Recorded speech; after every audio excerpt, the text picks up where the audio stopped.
Thanks for tuning in, Mountaineer Nation. It's good to be back in the United States after a week away. I got to enjoy my 5th anniversary in good old Cancun, Mexico, and I think it was a good time to step away because it kind of allowed me the distance, the space, a way to check out kind of Mountaineer football before we get rolling. And I think where I left off with my last episode right at the end of July, early beginning of August, and the West Virginia media was just having their minds blown by Rich Rodriguez just holding all of his cards close to the vest and not really giving them anything to work with for content. It just seems like we've been in Mountaineer purgatory. If you haven't been able to tune in person to camp yourselves, which it's pretty much closed off to the public. So it's been very secret. Haven't gotten any sort of news in terms of a depth chart or anything really necessarily to work out with. So we don't have a whole lot to talk about. So what I kind of wanted to do was come in here, kind of talk about, what's going to be coming up this upcoming week, because now we're going to get in the swing of things. I'm going to bring you my prediction show, which all the cool kids are doing them these days. So, going to have to bring you a prediction show, and I hate doing prediction shows, and I'll talk to you then about why, which then the next week, we'll get into kind of a normal week if there isn't any news to break at the beginning of the week following, Friday, definitely August 29th, have a new video previewing the season kickoff against RMU, and that'll kind of be the focus or the structure really for the next several weeks throughout the regular season. So Friday pregame show, review show on Sunday. I always say you kind of like to let the game marinate, sit, wait till you kind of psychoanalyze it. A lot of emotions in the moment, good or bad. So be able to take into Sunday to recap it and bring it up for you. So the only news I feel like, again, that you've been able to take secondhand from the West Virginia media, from what head coach Rich Rodriguez and some of his staff and some players, pretty tight-lipped, but some videos that you're able to catch here on there on social media. Just sounds like they're grinding, sounds like they're working hard, sounds like everybody's competing at all these different positions. I think the only thing, the biggest news that's come out of fall camp so far is the fact that Jalen Knighton is no longer eligible for the 2025 season. So someone messed up there. Somebody either in the compliance office or recruiting did not do their homework well enough on Jalen Knighton to understand what he was dealing with to be bringing him in for this upcoming football season. You would have really, really liked to see what he could have done as the second, fiddle to a first stringer, Jaheim White taking the majority of carries. So I think now with Knighton's absence, this only puts more of an onus on Jaheim White to, potentially carry the ball upwards in between 20 or between rushing and receiving 20 and 30 times potentially a game. And he hasn't broken 200 plays in which, or touches in a season so far yet in a Mountaineer uniform. So it just puts that much more on his shoulders, and also the necessity to stay healthy. So keeping Jaheim White healthy as possibly as you can while battle hardening him for this regular season is vitally important. I think this also now makes you weren't expecting this really preseason, I feel like, or 6 months ago. Even at the end of spring camp, maybe, would Dior Hubbard be in this position to be a number 2 running back? And while Ty Edwards is in this lawsuit with 3 other players, Jamori Robinson, Justin Harrington, Jeff Weimer, and himself, that West Virginia is really down to those 2 backs that you can feel like are your returners from 2024. Yes, West Virginia still has Sincere Bowers. Yes, it has Clay Ash. Yes, it has Cannon Katzer. But 3 guys who were brought in, Clay Ash being a returner, but brought in later into the cycle.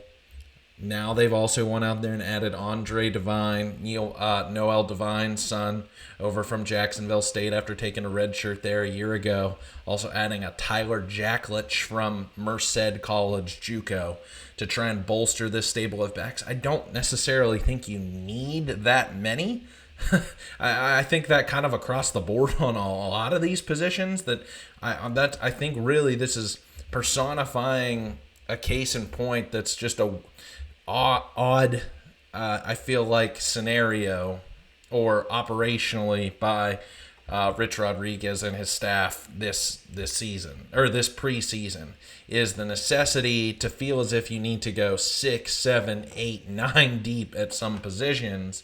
I truly do understand getting, first team reps, second team reps. If you have bodies to run third team reps, that's awesome. As many reps as humanly possible. But is this like backdoor recruiting in an unconventional way? Because again, he's got to fill out this roster in a way that not only can play for 2025. I get that. But as a CEO, head coach, program, operator, you have 120 roster spots now to play with this season, comparatively to last season when it was 85, but you could have all of these walk-ons that want to join your team. Now, we don't necessarily have any sort of a breakdown, I feel like, this year because it's such a new year with the 120-member roster cap.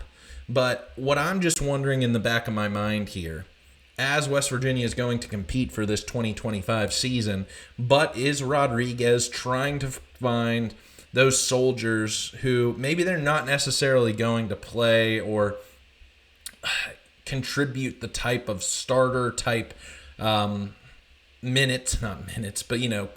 snaps on the field, playing in games, that he's then also trying to build for 2026, 27. Like, there are a lot of guys that he's pulling with, like a Tyler Jacklich that he just pulled in. He's just a redshirt sophomore. So he's got 3 years worth of eligibility that he could play theoretically for West Virginia down the line. Is he using 2025 with a whole lot of these guys to figure out, are you D1 caliber type of player?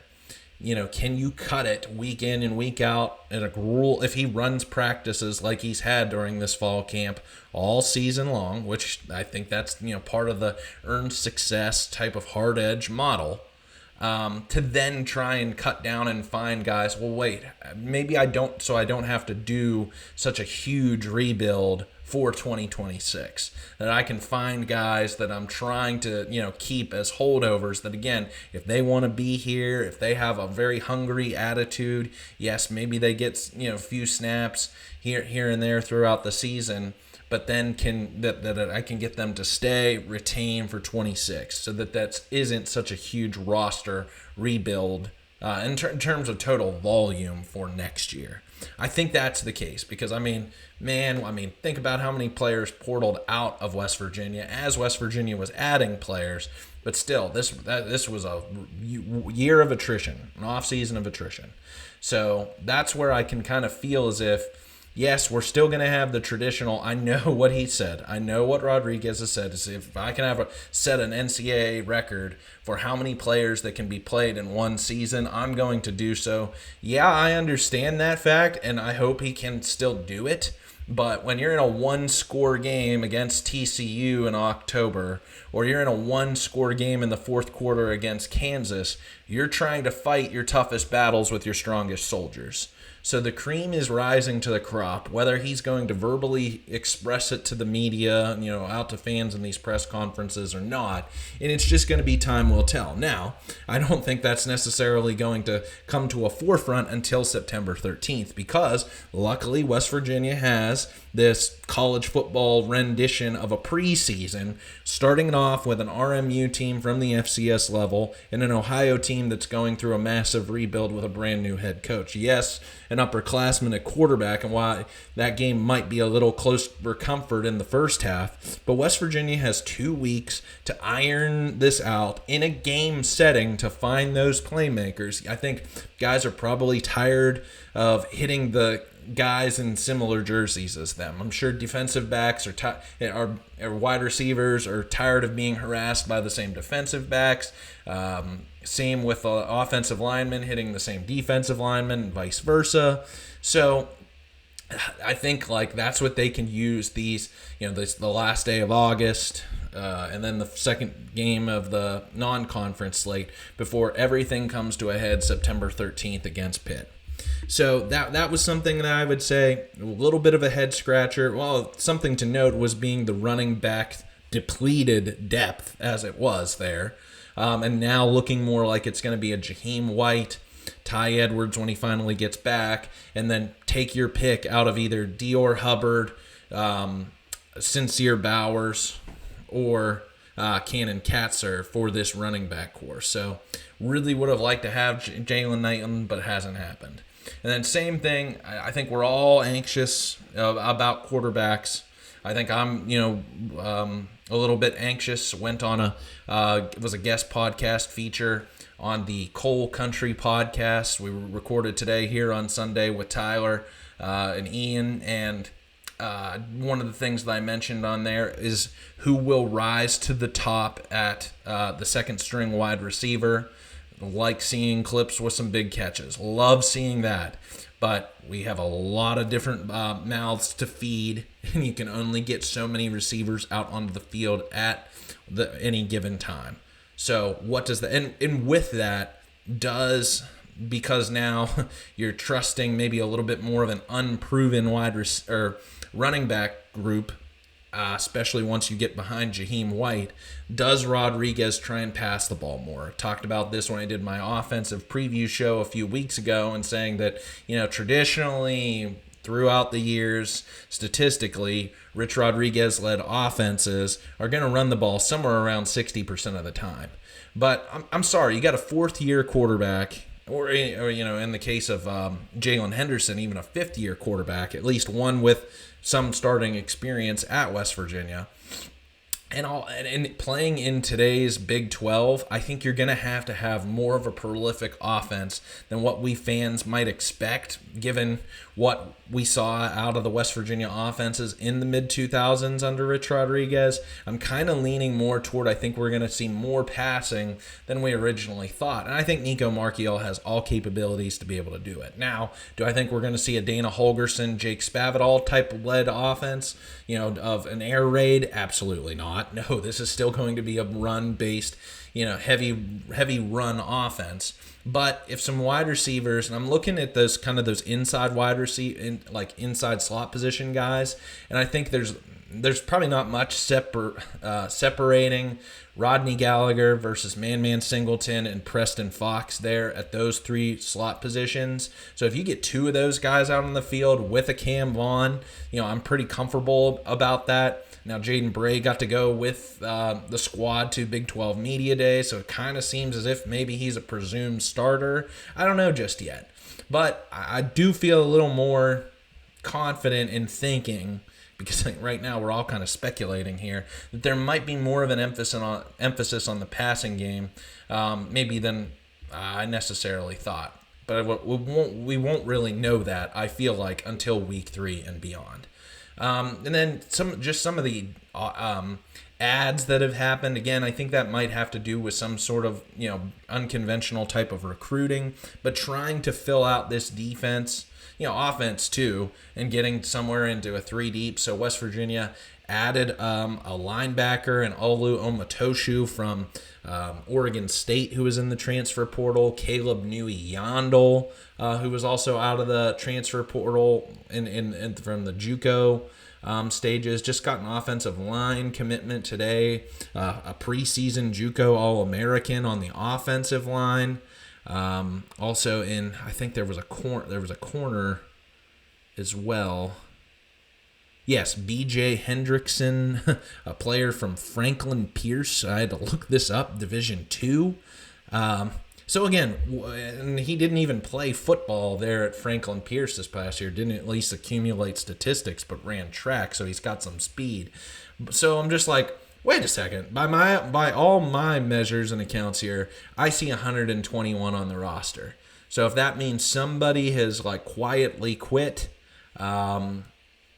that we just don't necessarily know about, then West Virginia is just won over at this point in time. It makes me half wonder, but half of me says Carson like, don't back off how you felt whenever you went into preseason, or at the beginning of this preseason, that really iron is sharpening iron. They're going out there and they're trying to work these guys to the bone to, again, weed out the ones who can't hack it, but also trying to evaluate for this too deep. So I don't want to get so concerned about why are you adding different players here in the season's like 14 days away.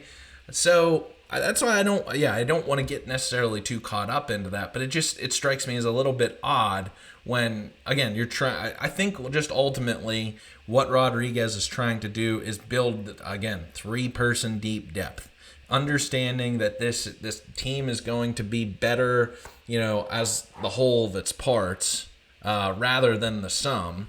Because there's no one on this team, I feel like, that's going to be starting at Alabama or starting at Georgia or starting at Texas. But there are a lot of players who are all of similar caliber. And if one guy goes down, now I think there is enough, again, playmakers out there that we will have a really solid, competitive, with everybody on West Virginia's schedule this year, competitive roster offensively and defensively, that I'm not going into any game this season thinking West Virginia is going to get blown out. I don't think that. But I'm thinking that again, once Aubrey Burks went down in the secondary last year, the secondary wasn't all that good to begin with, even with him there, because of the issues at cornerbacks. But it's bam, you had no depth behind Aubrey Burks. Once you got past the ones at West Virginia, you were with guys who were either a part of Neil Brown's developmental program or they weren't really Division I Power 4 players to begin with. So you were trying to just throw out bodies there. Or you had guys like Jacoby Spells who just didn't really want to be there. Cash and NIL checks. And I think that, that kind of happened at, points and times of this year. It's just people started to kind of get defeated and going through the motions. So that's not going to fly. That's not going to cut it. Any type of loafing, as I've said, is going to get sniffed out real quick, and they're going to get the quick hook.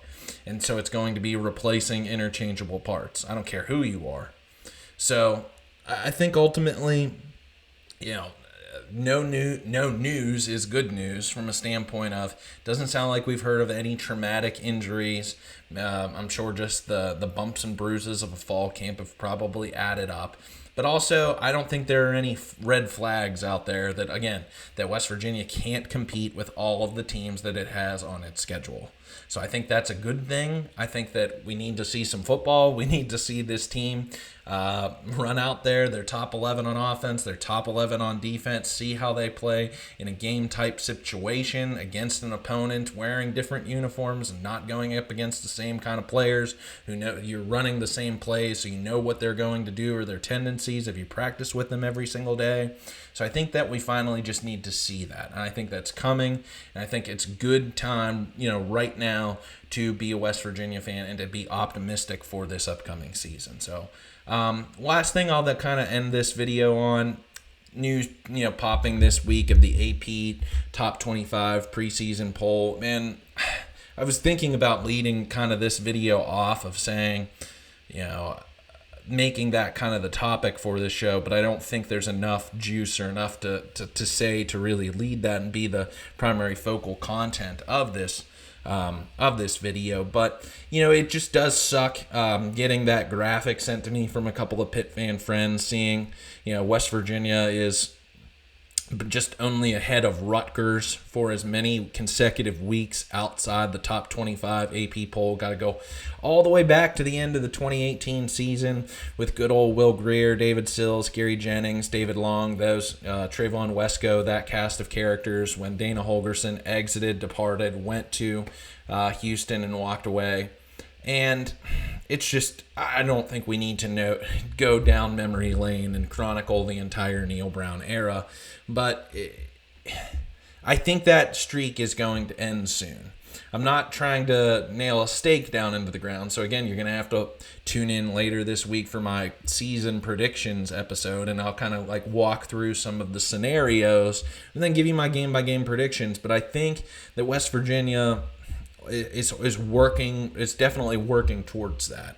Now you can say, well, of course, don't you think that Neil Brown and staff for the last 6 years that they were working and striving toward getting into the top 25? Yes, most definitely. But again, did you believe in that staff at any given time in the last 6 years? Especially in the back half of 2024 when your defensive coordinator is having off-the-field issues in addition to being fired. You have a defensive backs coach who is not only coaching the cornerbacks but the safeties. So now you have a corners, safeties, and nickels coach. So the investment being there by the administration into the coaching staff.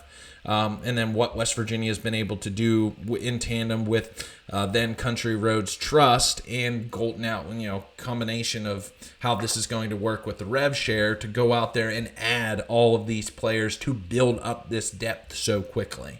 I think West Virginia has shown, and boosters too, fans, I think have all shown that with this rejuvenation and trying to recreate the past, Jay Gadsby and Rich Rodriguez and his staff, there's a thinking that West Virginia can strike lightning in a bottle twice and get back to the promised land. Now, and what does that necessarily look like?